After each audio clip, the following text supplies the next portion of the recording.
Saludos, muy buenas tardes amigos, amigas de 2x3 en Salud. Bienvenidos sean todos ustedes a esta nueva versión de su programa especializado en temas de salud.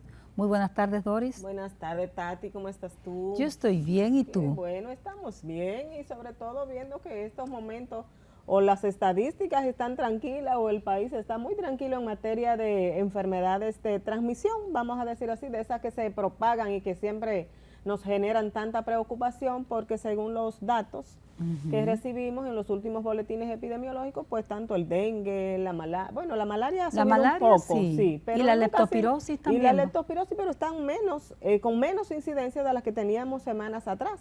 O sea que no tenemos esos reportes de grandes de situaciones. Bueno, lo estamos viendo también en los mismos centros hospitalarios. Con nuestro invitado de hoy ahorita, aunque vamos a hablar de otro tema, pero él nos hablará de los virus respiratorios, a ver cómo anda eso también. Porque hoy tenemos un banquete con un ex ministro de Salud y amigo de este programa. Exactamente, pero hasta ahora los reportes que estamos viendo es que las enfermedades bajo vigilancia epidemiológica al parecer están bajo control. Bueno, Doris, durante la semana pasada también, el pasado sábado, hace justamente 8 días, hubo elecciones en Andeclip, que es la Asociación Nacional de Clínicas Privadas, que agrupa 116 clínicas, es una institución con más de 20 años. Bueno, ahí hubo sus situaciones, pero al final situaciones conflictivas, porque estaba aspirando el doctor Luis Cruz, el hijo del doctor Cruz Jiminián. Pero las circunstancias determinó que el doctor Rafael Mena sigue al frente del Andeclip. Sí, el doctor Mena, que todos lo conocemos, sabemos que es un luchador que ha sabido defender a Andeclip bajo todas las circunstancias. El doctor siempre ha estado muy a la defensiva de Andeclip. Tienen mucho, como dices tú, muchas clínicas afiliadas.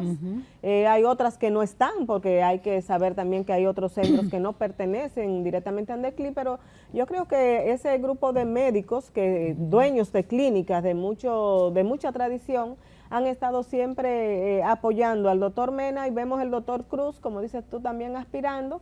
Bueno, los gremios son eso, o sea, que hay aspiraciones y lo importante es que las cosas funcionen, que las cosas se vayan desenvolviendo y que sea para el bien, no solamente de los dueños de clínicas, sobre todo de los pacientes, ¿verdad? Que son los que van a recibir servicios. Así es, Doris, estuviste por mi tierra, por mi tierra y por la tuya, porque San Francisco de Macorís y Salcedo están. Estuviste esta semana por allá. Esta semana allá celebrando el Foro del Nordeste, una iniciativa del Listín Diario, del director del Listín Diario, Miguel Franjul, y de la Universidad Católica Nordestana.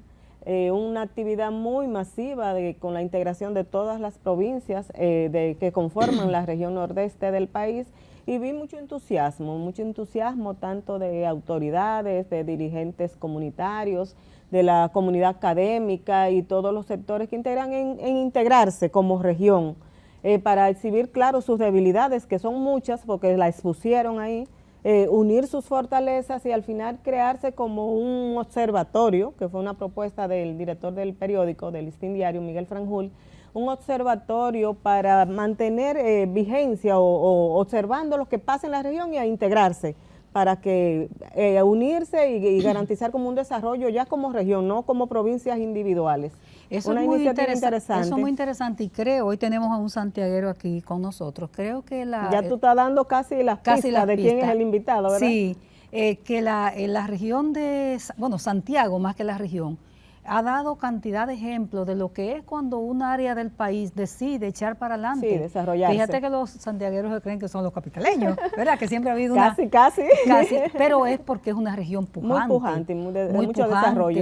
Hay desarrollo y eso debería ser emulado por regiones, por ejemplo, como el sur. Exacto. O sea, invertir en tu provincia, invertir en tu zona, importantizarla de manera que no tengan... Identificar todas esas fortalezas y unirlas, porque a veces nos concentramos nada más en los problemas y en las debilidades, pero también hay grandes fortalezas y en comenzar cada una a aportar, de los que tienen más recursos, aportar en su región. Preocuparse por su provincia. Antes de irnos a la pausa, Tati, quiero felicitar al doctor Julio Amado Castaños Guzmán, que recibió un reconocimiento de parte del Colegio Dominicano de Cirujanos. La verdad que me sentí muy contenta de que el doctor haya sido reconocido, porque la trayectoria del doctor Castaños Guzmán, la verdad que está a la vista de todos. El doctor ha sido maestro en muchísimos aspectos, pero sobre todo en todo lo que tiene que ver con cirugía, con trasplante, con todo lo que tiene que ver en todo este renglón en que él se desenvuelve. Me uno a esa felicitación, enhorabuena, ese reconocimiento al doctor Castaño Guzmán, y les invitamos a ustedes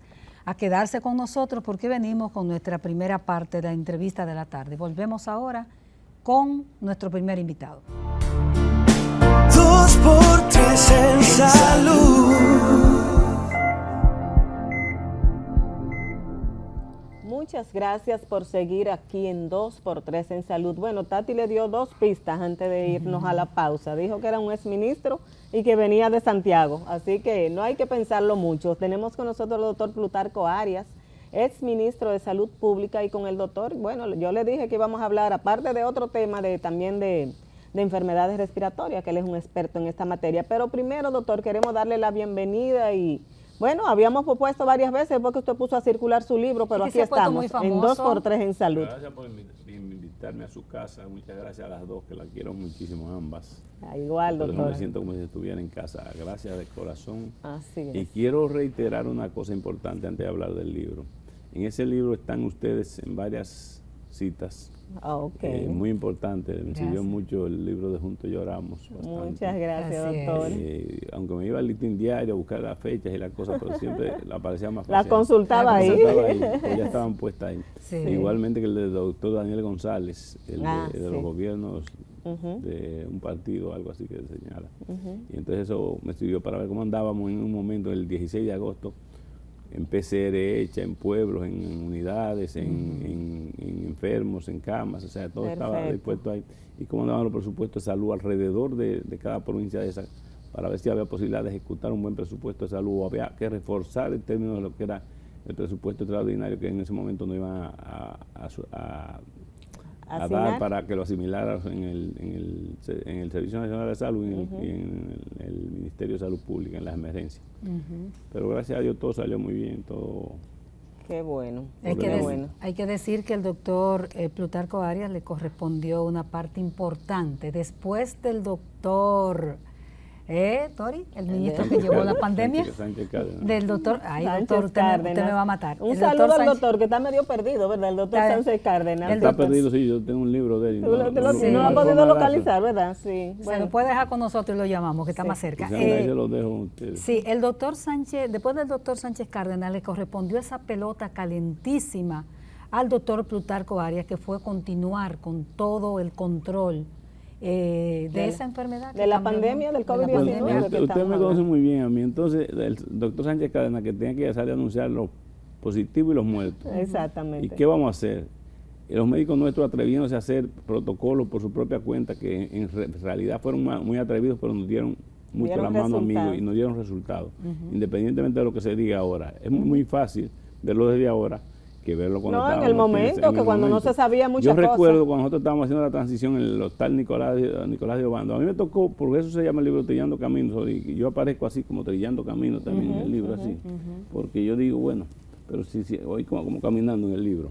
Vamos a tomarlo, muchachos, vamos a poner la portada del libro, porque de ese libro vamos a hablar hoy aquí en el programa. Entonces yo digo, eso Trillando Camino lo hice porque realmente cuando yo soy una gente muy dada a la prensa. Póngame la portada, doctor, para que los muchachos la tomen. No, ciérralo, por favor, para que los muchachos tomen el libro, porque de eso es que vamos a hablar aquí hoy. Entonces, justamente eso me dio la oportunidad de yo ir viendo en el día a día las situaciones que se iban presentando. Pero cuando estábamos haciendo la transición en el Nicolás de Obando, que teníamos que prepararnos para lanzar 7.000 pruebas de que llegáramos, no teníamos ni pipeta, no teníamos nada allí, porque un gobierno en transición normalmente no compra cosas. Exactamente. Y encontramos 15.000 muestras en el laboratorio de Filló tiradas, y que tampoco supo si esos pacientes murieron, están vivos, qué pasó. Porque fueron situaciones que se fueron presentando en el día a día, y todo era corre el día a día. Ustedes recuerdan que una mascarilla aquí llegó a costar 520 pesos, una N95. Claro que sí. Yo la llegué a comprar para ese precio en medio de la campaña electoral, cuando andaba acompañado al candidato presidencial nuestro. Y realmente a mí me tocó ser ese actor de primera línea como neumólogo en ejercicio. El neumólogo en ejercicio... Bueno, el candidato le dio COVID, usted era uno de los que lo estaban atendiendo en ese momento. Entonces en ese momento me tocó esa parte, me tocó cuidar al candidato cuando íbamos a los sitios, cuidar de la COVID, las mascarillas. Hacer la mascarilla bien, la mano, siempre andaba pendiente de eso. Me tocó entonces, además de eso, entrar en la transición. La transición es un poquito difícil. Yo recuerdo cada vez que yo salía del Hospital Nicolás de Obando, tenía que salir escondido. A mí no me gusta escudriñarme a los periodistas ni esconderme, pero no había orden de dar todavía ningún tipo de información. Exactamente. Y yo recuerdo que yo le decía, esos flash de los periodistas, oye, insoportable, y tú, con aquella incertidumbre, yo loco por decirle algo, pero no me atrevía. Tenía órdenes superiores de no emitir ninguna resolución hasta el 20 de agosto que le hicimos, cuando pusimos en ejecución los planes que íbamos a ejecutar, que al final fueron muy buenos. Fuimos implementando sobre la marcha algunos planes que nos dieron resultados excelentes, y puedo decir que me siento satisfecho, orgulloso de haberlo hecho. Después la OMS, al final que salgo del ministerio, me manda una comunicación bellísima. El Departamento de Ética Gubernamental y Transparencia me manda otra muy bonita. Hay otra conferencia también en mi poder, no está en el libro, solamente está la de la OMS en el libro. Hay otro libro que se va a publicar después. Vendrán más. Me voy a poner como usted ahora. De escritora ahora. Entonces, hay otro libro que se va a publicar después. Hay una comunicación de Carlos Pimentel de compras y contrataciones, donde todo está a pedir de boca. Pero es bueno que se sepa que me tocó esa parte, ser ministro, ser neumólogo en ejercicio, dejar mi consultorio abierto con neumólogas en ejercicio, porque tenía la necesidad. Mi hija acaba de llegar de México de neumóloga, y tenía una asistente muy buena, y se quedaron también manejando uno de los pacientes míos, y yo me enteraba del día a día de lo que estaba pasando, cómo está el comportamiento. Yo le puedo decir que independientemente de eso, cuando regresé del ministerio tuve que ver alrededor, yo vi en total 3.622 pacientes de COVID. Wow. Y no se me murió uno. Lo trató Los traté bien. Uno se murió porque se cayó en Cienfuegos en una escalera y se desnucó. Eso es por otras un mareo le dio, pero después en términos generales con COVID, ese tenía COVID ya. Pero después en términos generales con COVID ninguno se me murió, porque tuve la vileza, si quiero, o la habilidad de enviarle a los pacientes que estaban con más dificultad. Cuando yo estaba metido en la campaña política, enviarlos donde mi hija María. Yo recuerdo el síndico electo de San Francisco de Macorís, mi amigo, que llegó allá y me llama el presidente candidato en ese momento. Plutarco, mira que Siquio tiene un problema, que se contagió ahí Siquio celebrando. Y oye, Siquio fue el hombre más alegre que lleva allá. Pero cuando me llaman a mí, y digo yo, pero presidente, yo no voy a tratar a esos pacientes ya. Los pacientes de ingreso los trata María. Y dice, pues llama a María mi hija. Le tocó a María en la puerta de la habitación. María fue a atender a Siquio. Empezó la periplo de Unión Médica en ingresar pacientes. Empezamos a abrirnos espacio. Yo recuerdo que le iba a mandar a Ramón de Lara y me dijo, no, será para que se muera para allá. Entonces, pero no, yo creo que en todos los sitios se trataron muy bien los pacientes. Muy bien, y Ramón de Lara jugó un papel estelar, porque fue el primer centro donde se ingresaron pacientes. Yo quedé ayer con un joven que estaba asistiendo a mí antes, de asistente mío, que está ahora está en la guardia y haciendo la residencia. Digo, dile a Ramón de Lara que voy para allá. Recuerde que la primera vacuna que yo puse, la puse en Ramón de Lara, el Coronel Familia. Sí, claro. Que me encontré con los padres de, justamente el día que iba a poner el libro en Miami, me encontré con los padres de él también en Miami. El doctor, el primer vacunado. Entonces, el primer vacunado, o sea que todo ese tipo de cosas. Entonces yo digo, voy a llevar el libro allá, justamente. Estamos haciendo un periplo por diferentes ciudades. Estuvimos en San Pedro de Macorís esta semana. Vamos a Santiago Rodríguez en la semana final de septiembre. Todo el país. Vamos a Boston, Massachusetts, ya estuvimos en España, estuvimos en Chile. En Chile fue un boom, pero en España fue mayor. En España todos los presidentes de la ciudad española de patología respiratoria, cuando le enseñaron el libro, solamente la portada del libro, dijeron, miren esta enciclopedia, dice el doctor Álvarez Sala, decano de la Facultad de Ciencias de la Salud. ¿Cuántas páginas tiene su libro? 732 páginas, 36 capítulos. Wow. Voy a recomendar que se lo lean uno a uno. Miren, le voy a decir cómo está distribuido incluso. Vamos a verla. El libro está distribuido con una introducción y la dedicatoria. El prólogo del libro está escrito por José Natalio Redondo, un eminente médico cardiólogo de Puerto Plata y del país. Del grupo Rescuet. Después el libro también tiene un capítulo de José López Larache, de La Romana, que es sea la provincia que tiene mejor presupuesto en salud. Ese grupo también escribe sobre, y se supone que ahí tuvo el primer caso de COVID antes de que él habla de eso, Ramón sí, de Loara. Hay un segunda, porque yo venía de Santo Domingo de hacer una supervisión de los tour operadores que estaban todos cerrados, y quisimos abrirlo. Y entonces él me decía, mira, aquí fue el primer caso. ¿Qué tú crees de este caso? Digo, pues el COVID, este fue el primer caso que hubo de COVID aquí. Se me murió tratándolo, pensaba que era influenza y seguí tratándolo y se murió, me decía él. Después de eso hay que un libro de protocolos, un capítulo de protocolos que escribió la doctora Natalia García, muy bueno el libro. De Unión Médica. Sí, de Unión Médica. Y ahí está refrendado por el protocolo de salud pública nuestro después, donde yo también introduzco el Remdesivir como ministro, que dio un resultado espectacular. Todavía se está usando en las variantes que están apareciendo ahora. Después de eso, nos vamos a encontrar con vivencias de María Arias, nos vamos a encontrar con las vivencias de un médico visto de los Estados Unidos, trasplantólogo de pulmón, uno de los médicos más importantes de la República Dominicana, como neumólogo, el doctor Francisco Álvarez Aquino, el hijo de Francisco Álvarez. Claro. Excelente. Es el capítulo más largo de Clínica Mayo. Y él quiere que lo presentemos el libro allá en Mayo y Georgia juntos. Muy bien. Doctor, vamos perdone la interrupción, vamos a irnos a una pausa y regresamos para que nos diga inclusive la motivación de escribir ese libro. ¿Por qué fue eso? Volvemos ahora con el doctor Plutarco. 2x3 en salud.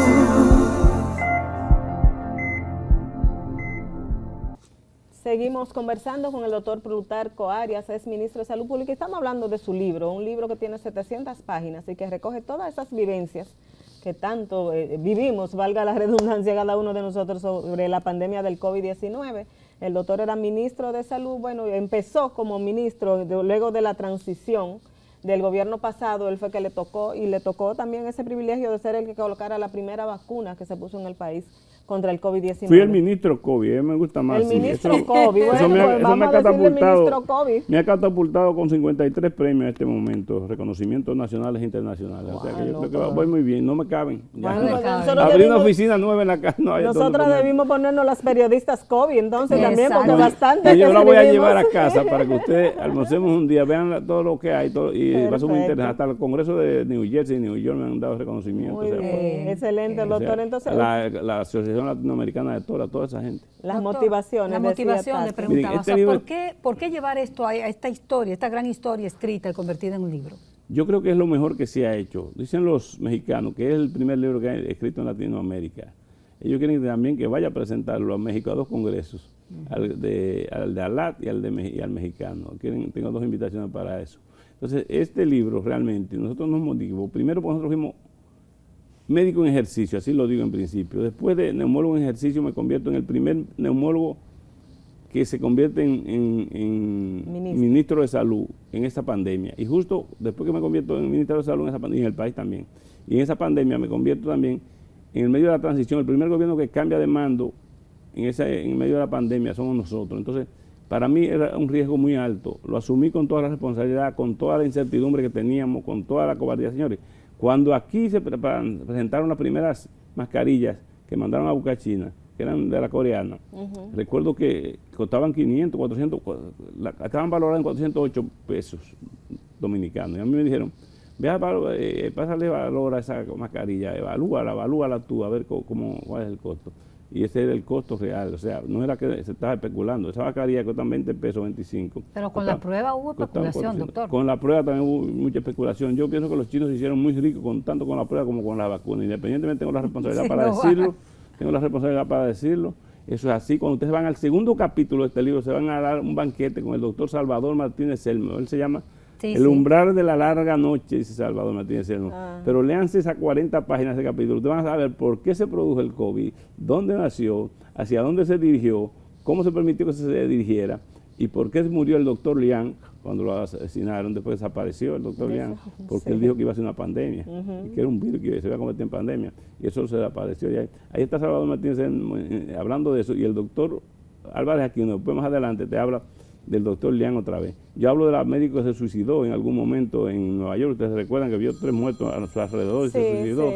Igualmente vimos, ustedes van a encontrar en este libro todos los protocolos. Está hasta el último protocolo que hay para tratamiento para el COVID actual. Excelente. Está el long COVID. Todos los síntomas que estamos apareciendo a la gente que le da COVID ahora, que da larguísimo, durante 2 semanas en cama, el long COVID, le está dando mal, persistente. La gente está sintiendo igual que la caída de pelo. Yo tenía menos, tenía más pelo, menos, ahora tenía más. Igualmente. O sea, que fue el COVID que lo me ha dado puso COVID 4 veces y me dio un herpes después del COVID. O sea, y eso hasta la memoria te la pone a fallar un poquito. Esas son de esas secuelas, esas secuelas largas del COVID. Las secuelas largas. Entonces el COVID ha dejado cefalea. El capítulo de Maribel Jorge se llama Long COVID. Es un capítulo para ver todo lo que está pasando ahora. Y usted dice, ¿por qué me dio esto? ¿Por qué me está dando esto? Señores, el COVID, cuando te da 3 o 4 veces, ¿qué es lo que está pasando? Incluso cuando te da la 4ª vez, te da peor, te sientes en la cama una semana, aunque tú nada más digas que son 5 días de incapacidad, te da mucho peor. ¿Qué ha ido pasando con eso? Que se va alargando, la gente se posterga y dice, ¿por qué me dolió tanto los huesos? Doctor, ¿por qué me dio tanta tos? A una gente le da 2, 3, 4 veces, a otra apenas le dio una vez o quizás ni siquiera le dio? ¿Por qué ocurre eso? Porque cada 3 meses los anticuerpos bajan. Ya los anticuerpos de que te puso el COVID a las 12 semanas están en el suelo. Por eso se recomienda que estemos usando ahora, estamos usando muchísimos probióticos, para mejorar un poquito la defensa. Las vacunas que tenemos ahora no cubren, las variantes que están ahora no son cubiertas por el Omicron, no es cubierto, se debilitó en un momento, pero no la cubren esta vacuna. O sea, entonces hay que buscarse otra vacuna. En lo que se llama visión y perspectiva, que es el último capítulo que yo escribo, hablo sobre eso. Y hay un concepto, yo no sé si tú querías preguntarme eso quizás. No, que 4 veces es mucho para que el COVID afecte a un ser humano. Tiene que las secuelas deben ser demasiado importantes. Es que los mecanismos inmunológicos han quedado en el suelo después del COVID, sobre todo el aparato respiratorio por donde entra el COVID, han quedado en el suelo. Por eso yo planteo aquí que si las vacunas serían orales en algún momento, que entre por la mucosa oral para que empiecen a actuar, y que se distribuyan a la mucosa oral y que a partir de ahí bajen a la vía respiratoria. Eso es lo que planteo yo en la parte del último capítulo del libro. Y estamos hablando para reforzar los linfocitos T y los linfocitos B, para evitar que el virus que entre no se escape, que entrando sea atrapado y no se escape, porque hay escape de virales que se producen. Igualmente, el aumento del uso de... ¿Ustedes recuerdan que le decían a usted que hubiera vitamina D? Le decían antes que la vitamina D estaba en el sol. Ahora andamos midiéndola los médicos y los neumólogos y tomándonosla, porque porque la célula dendrítica, que es donde la espícula del virus se anclan, deben estar fortalecidas para evitar eso y que los macrófagos alveolares lleguen y puedan fagocitar a esas células, a esos virus. O sea que la situación del virus la pueden ver así. Posteriormente, después de 12 semanas, 3 meses, vuelve y te reaparecen, los anticuerpos bajan y te reaparece el COVID. O sea que es una situación un poquito delicada. Usted va a encontrarse con los daños endovasculares en el pulmón, en el corazón. ¿Por qué tanto infarto en jóvenes? Dicen ustedes. ¿Qué es lo que fue la vacuna? No fue la vacuna. Es el daño endovascular que dejó. Señores, nosotros estamos viendo. Yo soy el presidente del Centro de Intervenciones Cardiovasculares de Unión Médica. Y esa parte del centro de endovascular estamos nosotros encontrando periférico. 30% de las intervenciones ahora son de periférico, no son es aquí, en pierna. Porque hay muchísimo trombo ahí. Entonces estamos actuando con eso para evitar que esos trombos se conviertan en tromboembolismo pulmonar y lleven a esos pacientes a intensivos. O sea, estamos actuando, viéndolo así ahora. O sea, que todavía estamos viendo todo eso, hay que ir haciendo muchos Doppler, hay que seguir haciendo dímero D, esos pacientes siguen con dímero D alto, muchos de esos hay que ir a hacerle el Doppler, o sea, porque estamos viendo muchas secuelas de eso. Los médicos no pueden olvidarse de que el COVID todavía está dejando esas secuelas. Mira, doctor, yo le voy a regalar a usted, ojalá que ustedes dejan pasarlo, le voy a enviar un documental. Nosotros este libro lo estamos presentando con una canción que se llama Salvador de Almas, de Médico Valiente. Y después de que presentamos esa canción, que es muy triste, en el medio del COVID, presentamos entonces el libro, un documental que se preparó. Ojalá que podamos verlo y yo pretendo que en la capital se pueda hacer algún día. Yo creo que el doctor Villarona está en eso, en que lo presentemos una vez aquí en Santo Domingo. Y entonces presentamos un documental de 21 minutos donde los médicos hablan qué pasó. Ustedes van a ver, para que eso no se olvide. Cuando usted ven toda esa banca cerrada, todos esos bancos cerrados, la gente haciendo fila en los supermercados, la gente lavándose los pies, o sea, la ciudad limpiándose con camiones, eso hay que verlo, porque hay que verlo para que la gente... Este libro se escribió con un objetivo único. Primero, reconocer a los actores principales. Nosotros, hay 33 coautores aquí conmigo, José Joaquín Puello, Fernando Sánchez Martínez, con salud mental. O sea, aquí están Salvador Martínez Selmo. Aquí hay 4 maestros de la medicina dominicana. Martínez Selmo, el doctor José Joaquín Sánchez Martínez y quien les habla. O sea, vemos 4 maestros de la medicina que escribimos en ese libro. Y no hay 5 porque César Mella se me puso un poquito lento. Y después le dije que me escribiera el prólogo. Entonces me dijo, díteme el prólogo. Quédate para el próximo. Díteme el prólogo entonces, que sí, yo lo voy. Pero el libro ha sido espectacular, el mundo entero, Qué Chile. Bueno, doctor. Yo tuve que regalarlo en Chile a todos los maestros de la medicina, a todos los presidentes de la ciudad latinoamericana. Cada país tuve que regalarle un libro. Doctor. O sea que donde quiera que estoy llegando con las puertas abiertas, todo el mundo quiere ver el libro. Usted sabe que es bueno que la gente sepa que un libro es un parto.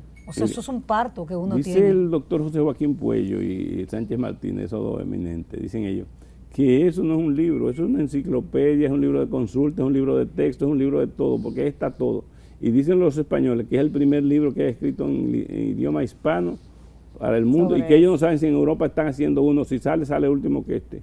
Entonces este libro, que tendrá que ser imperfecciones como todo en la vida, pero es un libro que para seguirlo, leerlo, ustedes se cogen a Nandi Mayor y den las vivencias, se cogen a Víctor del Hospital, a Miguelina Pichado del Hospital Cabral, Víctor del Hongo, a Miguelina Jaque, o sea, cada uno de ellos hicieron Bueno, ahí están las recomendaciones de su libro, doctor, y no quiero que usted se vaya sin decirnos, doctor, ¿cómo andan las enfermedades respiratorias en este momento? Las enfermedades respiratorias en este momento están un poquito bajas, hace 2 semanas que estuvieron más altas, pero están llegando procesos virales, siguen lo viral. El COVID ha bajado bastante. El COVID ha bajado. El COVID ha bajado bastante, por eso ya tuve que no se están haciendo ni pruebas en las carpas, ni mucho menos. No está yendo gente a nada. En las provinciales de salud.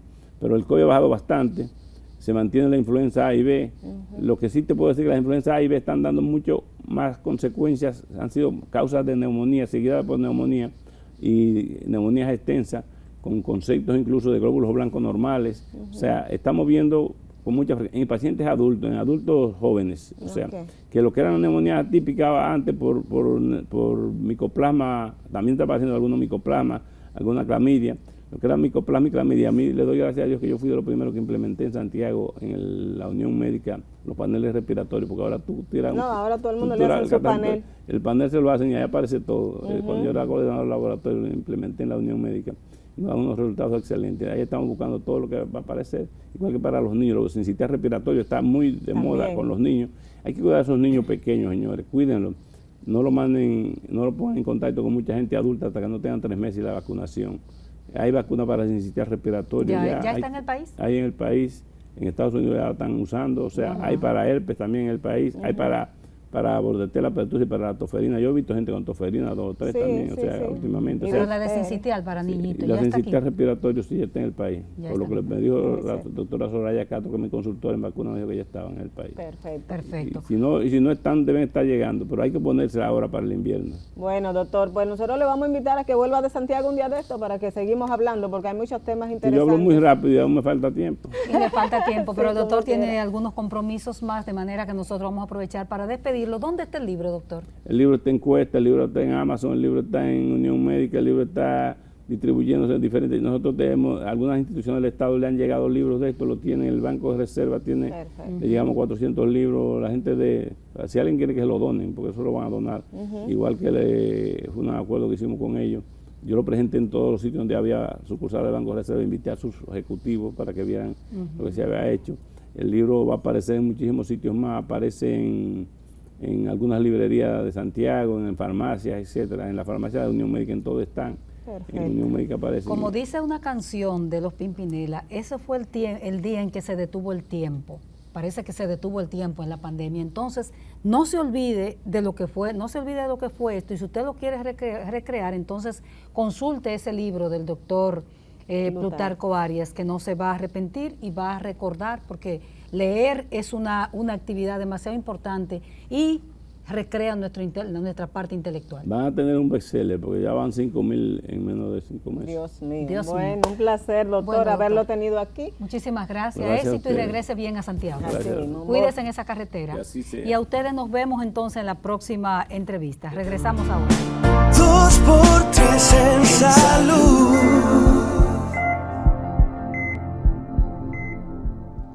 Continuamos entonces con el contenido de 2x3 en salud y ahora tenemos aquí con nosotros al comunicador Jesús Toribio, quien es portavoz de Gavi Foundation, o sea, Fundación Gavi. Él nos va a explicar de qué se trata, en qué consiste y el motivo de su participación aquí. Buenas tardes. Buenas tardes. ¿Cómo estás, Toribio? Muy bien, gracias a Dios. Encantado y me siento emocionado de poder compartir con ustedes. Gracias por abrirnos las puertas de su espacio. Muchas gracias a ustedes, a ti por estar aquí. Cuéntanos qué hace la Fundación Gavi, Toribio. Sí, en Gavi's Foundation nos dedicamos a empoderar a pacientes con enfermedades catastróficas y a sus familiares a través de nuestro proceso de apoyo integral, en donde acompañamos a los pacientes y a sus familiares en la prevención, el el diagnóstico y el tratamiento de estas enfermedades catastróficas, como lo son el cáncer y la enfermedad renal.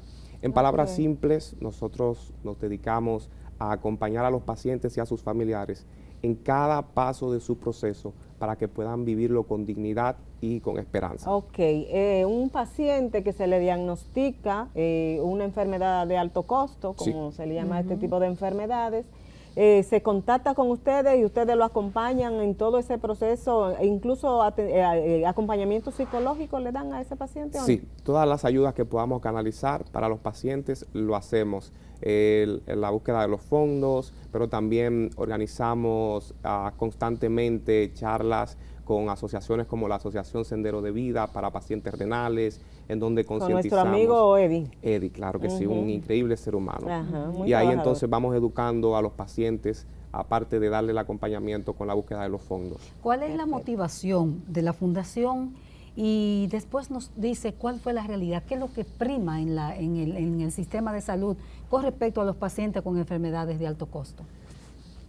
Bueno, la motivación de la fundación fue el proceso de cáncer de doña Griselda González, la madre de mi hermana que falleció, y como producto de su fallecimiento ella le decía a mi hermana que no se da de lo que a uno le sobra, se da de lo que se tiene. Qué Entonces, bonito. con esa motivación mi hermana en su honor estableció Gaby's Foundation para poder dejar un legado. ¿Gaby era su madre?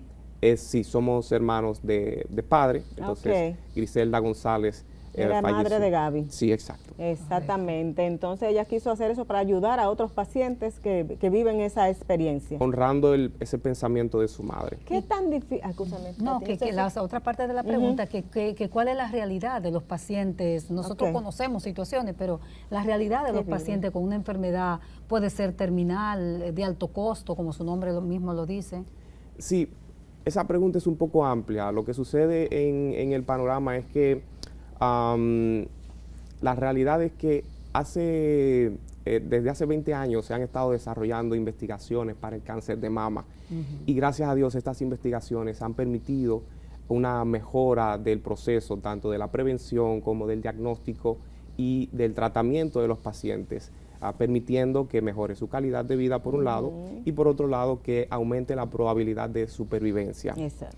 Y para nadie es un misterio que estamos en la cuarta revolución industrial con desarrollos como la inteligencia artificial y todo esto da como resultado el que entran en el campo de juego nuevos tratamientos innovadores, con terapias innovadoras con tratamientos personalizados que van dirigidos a cada subtipo de cáncer, al estadio de la enfermedad en el que está el paciente y que le permiten mejorar tanto en el plano emocional como en el plano físico, que no tengan tanto desgaste, tantos efectos catastróficos. Entonces, lo que estamos luchando es por apoyar, haciendo portavoces de esta idea de que necesitamos integrar este tipo de terapias innovadoras, de tratamientos personalizados en la República Dominicana, porque es bien sabido que en nuestra República Dominicana la presencia del cáncer de mama es de 59.1 casos por cada 100.000 habitantes, pero con una tasa de letalidad o de mortalidad de un 27%, muy alta, casi un tercio. Entonces, sobre todo porque porque las mujeres, las pacientes llegan muy tarde al... El tema de la prevención es algo que nosotros como fundación... O detección, porque el cáncer de mama no se previene, detección temprana. La detección temprana, sí. El juego de la prevención con las charlas, la concientización de hacerse los chequeos. Exacto. Nosotros jugamos un rol activo en eso con las exposiciones que organizamos. Ahora en septiembre tenemos una. Es importantísimo y ese es un punto clave que debemos de abordar. Pero como les comento, lo que les he ido comentando da como resultado de que se convierte en una necesidad imperante en nosotros promulgar que se dé un acceso equitativo a las pacientes a tratamiento novedoso. ¿Qué dificultades se encuentran ustedes al momento de tratar de que la mujer dominicana tenga acceso a esa medicina personalizada, que es a lo que apuestan los sistemas de salud en República Dominicana, donde hay dificultades incluso para la gente poder entrar al programa de alto costo, que es el que les suple este tipo de medicamentos? ¿Qué dificultades están enfrentando ustedes para lograr eso? Primero, llegar al programa sí. y luego ver si se traen ese tipo de medicamentos. Sí, sí. Es un tema un poco complejo. En la fundación solo el 10% de las mujeres que apoya a la fundación con cáncer de mama reciben una terapia personalizada para su tipo de cáncer. Perfecto. El acceso a los fondos es un tema que conlleva mucho seguimiento de nuestra parte para poder lograr que se canalice la ayuda. No es sencillo, realmente no es sencillo. Ustedes con Salud Pública han estado en contacto para ver si se modifican, vamos a decir así, y se logran traer ese tipo de medicamentos. Estamos en comunicación activa con ellos, intentando este canal de diálogo, esta conversación mutua para promover esto. Se necesitan estos tratamientos innovadores. Toribio, uno de los problemas que tienen los pacientes, y aquí lo hemos tratado inclusive incluyendo con algunos oncólogos, es la parte paliativa. Un paciente que está en etapa terminal y no tiene dónde ser ingresado, no tiene esos cuidados finales o no tiene ya cobertura del seguro. ¿Qué es lo que hace la Fundación en ese sentido? Especialmente todas las actividades que hemos venido organizando tienen como objetivo ese tipo de pacientes los más desposeídos. Nosotros reunimos los fondos, vamos a los distintos hospitales intentando identificar cuáles son esos pacientes para acogerlos en la fundación y poderles brindar toda la ayuda necesaria, desde indicarles cómo es el debido proceso orientarlos en las distintas instituciones, hasta poder ayudarlos a canalizar esos fondos para sus tratamientos. ¿Cuántos pacientes tiene actualmente trabajando la fundación? No tengo el dato específico ahora mismo, realmente, pero Gavis Foundation, gracias a la donación amorosa de muchas organizaciones, ha podido beneficiar a más de 200 pacientes con tratamientos. Hemos podido ayudar a que pacientes de enfermedad renal obtengan sus fístulas arteriovenosas para que puedan... ha sido una lucha de la fundación lograr eso. Sí, sí, gracias a Dios, para que puedan dializarse de una manera mejor. ¿Y cómo llega el paciente hacia ustedes? ¿Cómo ustedes lo buscan o él llega donde ustedes? ¿Cómo la manera? Una parte es a través de nuestras redes sociales, nos encuentran en Instagram, en nuestro website, a veces es el boca a boca, pero nosotros tenemos un rol muy activo, como les comento, yendo a las clínicas, yendo a los hospitales, identificando dónde están las personas, haciendo jornadas de concientización con bazares, y ahí entonces el público se va enterando de nuestra existencia y podemos brindarles el apoyo. ¿Ustedes han logrado hacer algunas alianzas con otras fundaciones que trabajan? Bueno, nos hablaste de la... Asociación Sendero de Vida. Ajá, pero ¿algunas alianzas para optimizar ese trabajo? Realmente no.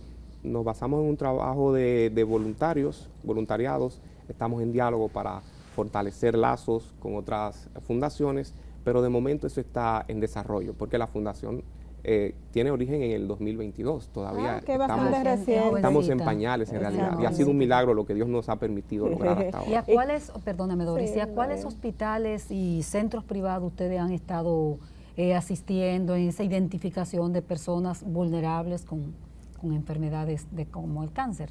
Sí, no tengo la lista detallada, pero sí recuerdo que en nuestra última jornada hicimos una jornada de operaciones para fístulas arteriovenosas en El Salvador Begotier, por ejemplo, y ahí estuvimos conversando con los pacientes y captando sus datos para ver quiénes eran los necesitados con el tema del apoyo. Jesús, vamos a pedirte un permisito, nos vamos a una pausa. Cuando regresemos vamos a conversar de cuáles son esas principales necesidades que ustedes ven en esos pacientes que ustedes identifican en los centros de salud, sobre todo en el sector de la red pública. Regresamos en un momento. 2x3 en salud.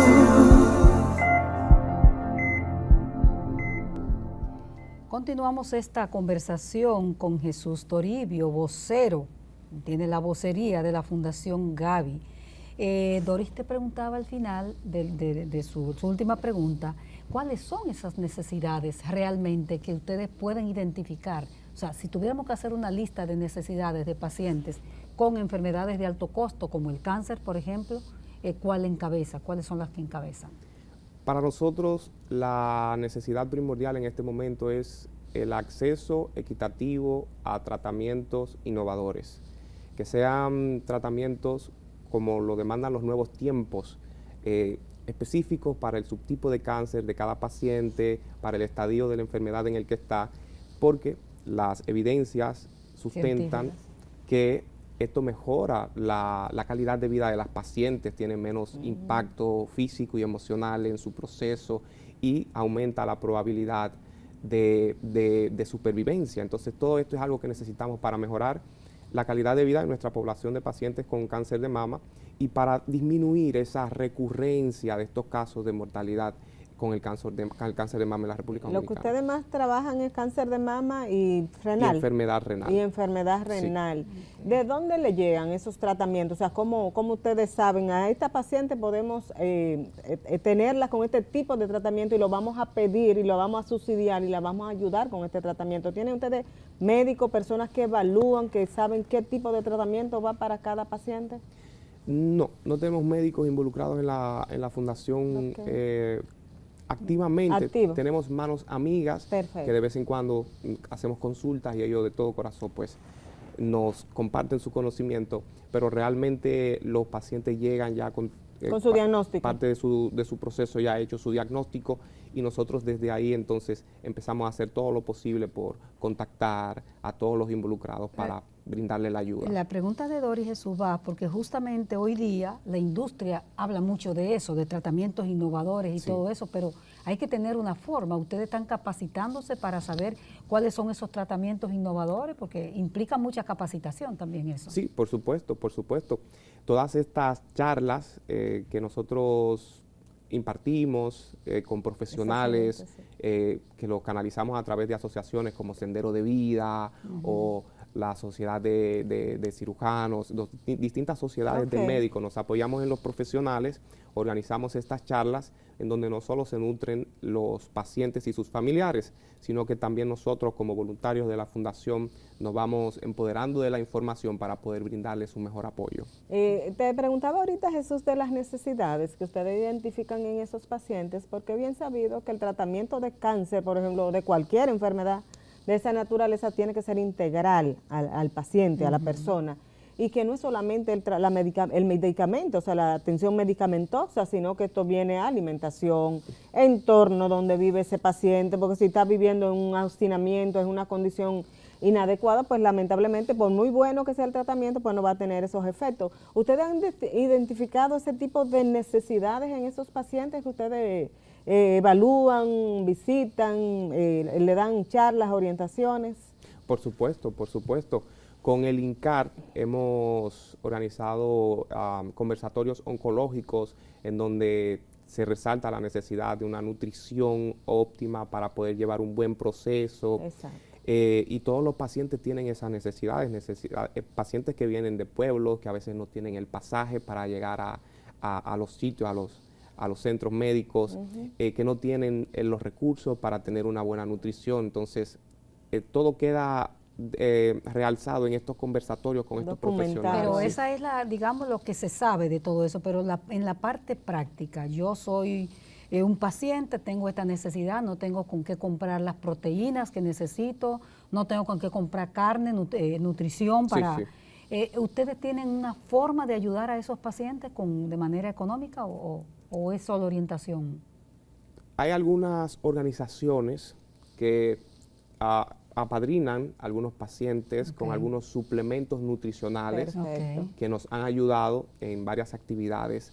Queremos estrechar esos lazos para poder brindar mejor ayuda en ese sentido. Exacto. No siempre es la norma. No siempre lo logran. Bueno, Jesús, antes de irnos, nosotros quisiéramos que tú les digas a nuestro público, por si acaso cualquier persona tiene alguna inquietud de esa naturaleza, cómo logra acercarse a ustedes para que si tienen una necesidad de esta naturaleza o recibir más informaciones, que es muy importante, y orientación en ese sentido, cómo acercarse a ustedes y cómo localizarlos, contactarlos. Claro que sí, muchísimas gracias, Altagracia, Doris.